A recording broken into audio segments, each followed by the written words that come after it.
Finally বৌভাতের দিন makeup আর্টিস্টকে আমার higher করতেই হলো, কারণ বিয়ের দিন আমি কার্ল করতে গেছিলাম চুলে, তো তখনই চুলটাকে পুড়িয়ে ফেলেছিলাম, যে কারণে আমার চুলটা কাটতে হয়েছিল তাড়াহুড়ো করতে গিয়ে। তো ওই জন্য ভাবলাম বৌভাতের দিনকে আমার প্রিয় একজন মেকআপ আর্টিস্ট, তাকেই আমি হায়ার করেছি। ইনি খুব ভালো মেকআপ করে এবং হেয়ার স্টাইলও খুব সুন্দর সুন্দর করে থাকে।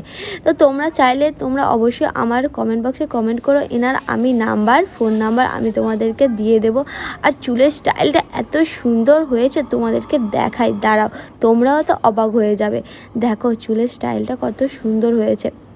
তো আমার তো খুবই ভালো লেগেছে, তোমাদের কেমন লেগেছে অবশ্যই কিন্তু কমেন্ট বক্সে কমেন্ট করে জানিও। দেখো আমার শাড়ি পরানো থেকে শুরু করে গয়না সিলেক্ট সব কিছু, আর এই দেখো হেয়ার পার্টিটা কত সুন্দর লাগছে না?